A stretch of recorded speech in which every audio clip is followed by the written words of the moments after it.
The question every man over 50 thinks about but never asks his doctor. And for decades, you've been getting the wrong answer. Right now, millions of men are living with unnecessary fear, shame, and confusion about something completely natural.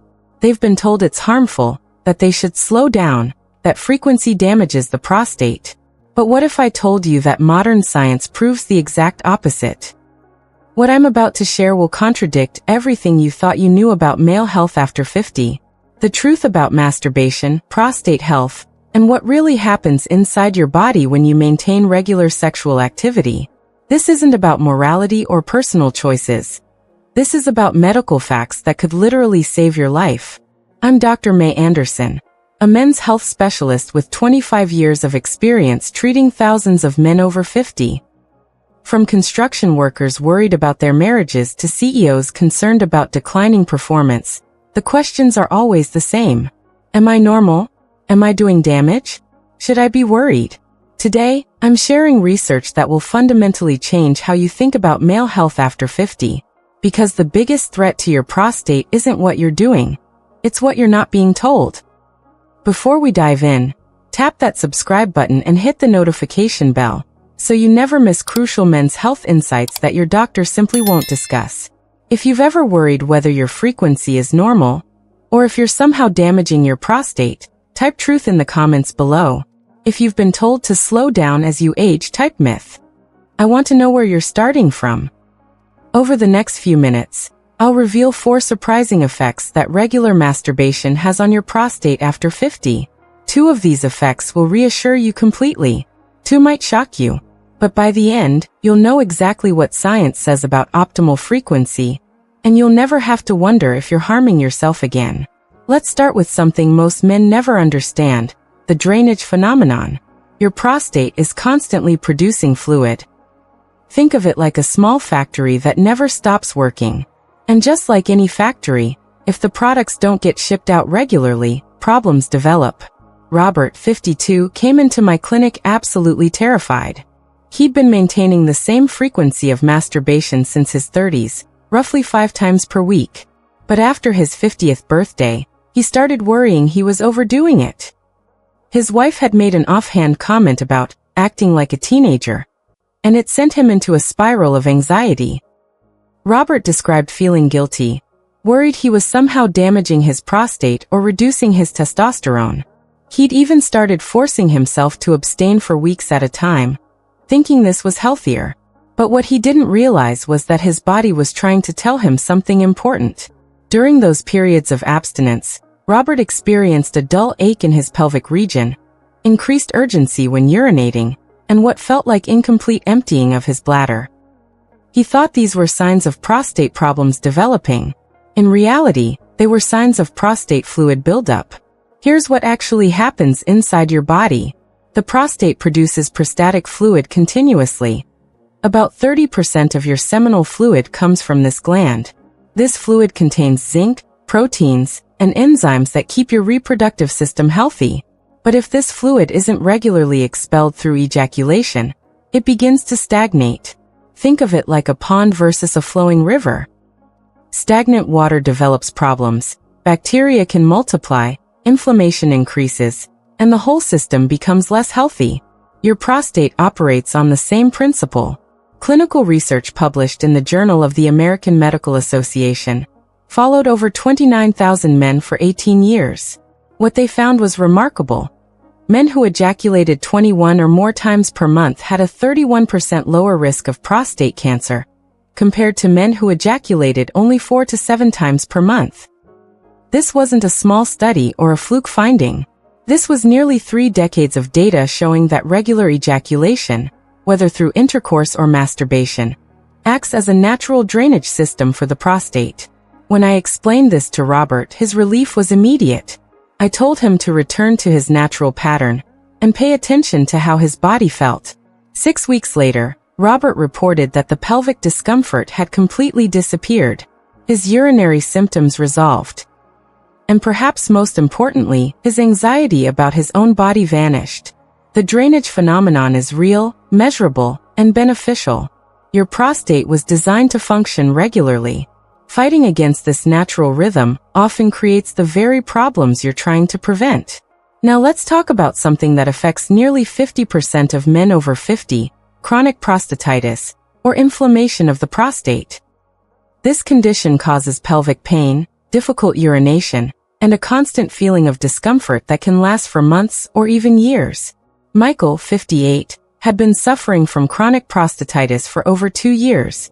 He'd tried antibiotics, anti-inflammatory medications, even dietary changes. Nothing provided lasting relief. He was beginning to think this was just his new normal. During our consultation, Michael mentioned that he'd significantly reduced his sexual activity after his diagnosis, thinking that resting his prostate would help it heal. This is a common misconception that actually makes the problem worse. Here's the science behind inflammation and ejaculation frequency. When prostatic fluid sits in the gland for extended periods, it becomes more concentrated and alkaline. This environment actually promotes inflammation rather than preventing it. But regular ejaculation does something remarkable. It changes the chemical environment inside your prostate. Each ejaculation expels old, concentrated fluid and replaces it with fresh secretions. This process naturally reduces inflammatory markers and creates a healthier environment for prostate tissue. A study published in European Urology examined 1,500 men with chronic prostatitis. Those who maintained regular ejaculation patterns, defined as 2 to 3 times per week minimum, showed significantly lower levels of inflammatory cytokines in their prostatic fluid. Even more interesting, researchers found that the anti-inflammatory benefits were dose-dependent. Men who ejaculated more frequently showed progressively lower inflammation markers, up to a plateau effect around 4 to 5 times per week. I recommended that Michael gradually return to a more natural frequency, despite his symptoms. Within 8 weeks, his chronic prostatitis symptoms had decreased by roughly 70%. His pain levels dropped, urination became more comfortable, and his quality of life improved dramatically. The key insight here is that inflammation often creates a vicious cycle. Discomfort leads to avoidance, which leads to fluid stagnation, which increases inflammation, which creates more discomfort. Breaking this cycle through regular, gentle activity often provides more relief than any medication. This doesn't mean that masturbation cures prostatitis. But it does mean that avoiding ejaculation out of fear often makes inflammatory conditions worse, not better. This next finding is perhaps the most significant, and it challenges decades of assumptions about prostate health. We're talking about the relationship between ejaculation frequency and prostate cancer risk. James, 65, came to see me after his brother was diagnosed with aggressive prostate cancer at 62. James had a family history of the disease and was understandably concerned about his own risk factors. He'd heard conflicting advice about sexual activity and cancer risk, and he wanted clear, science-based answers. What I shared with James was data from the Harvard School of Public Health, one of the largest and longest-running studies on male health ever conducted. This research followed nearly 32,000 men for over 18 years, tracking their ejaculation patterns and cancer outcomes. The results were stunning. Men who ejaculated 21 or more times per month had a 31% lower risk of developing prostate cancer, compared to men who ejaculated 4 to 7 times per month. This protective effect was strongest for aggressive, potentially fatal forms of prostate cancer. But here's what made this study so compelling. The protective benefits increased with age. For men in their 50s and 60s, the cancer risk reduction was even more pronounced than for younger men. Why does this happen? Researchers believe it's related to several mechanisms working together. First, frequent ejaculation prevents the buildup of potentially carcinogenic substances in prostatic fluid. These include inflammatory compounds, oxidized lipids, and cellular debris that accumulate when fluid stagnates. Second, regular ejaculation appears to improve immune function within the prostate. The mechanical action of ejaculation stimulates blood flow, bringing fresh immune cells into the tissue and helping remove damaged or abnormal cells before they can become problematic. Third, there's evidence that ejaculation frequency affects hormone levels in ways that may protect against cancer development. Men who maintain regular sexual activity tend to have more stable testosterone levels and better hormone metabolism. The study also revealed something crucial about timing. The protective effects were strongest when men maintained consistent patterns throughout their adult lives, rather than dramatically increasing or decreasing frequency later in life. For James, this information was both reassuring and actionable. Rather than living in fear of his family history, he could take concrete steps to reduce his risk.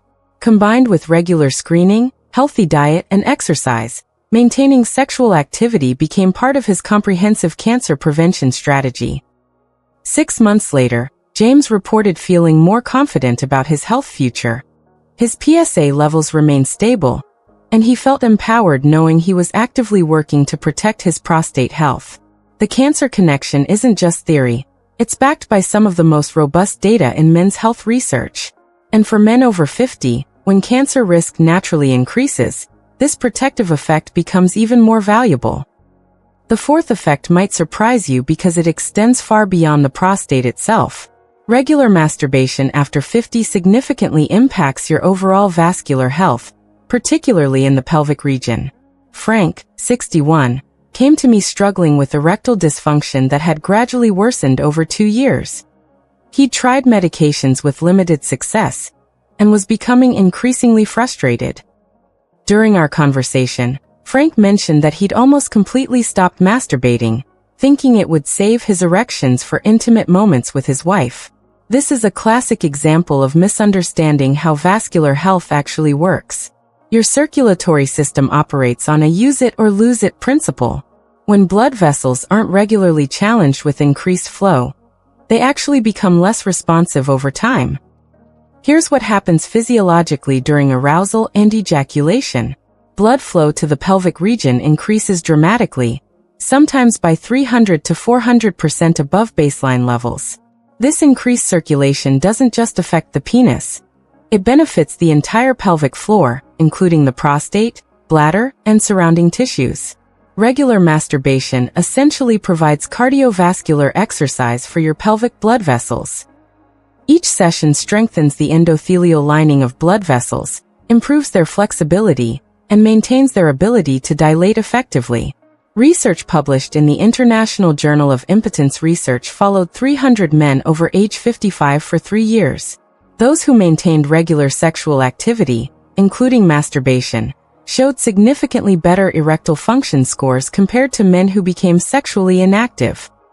The study found that men who ejaculated at least twice per week maintained better blood flow measurements, stronger pelvic floor muscles, and more responsive nerve function in the genital region.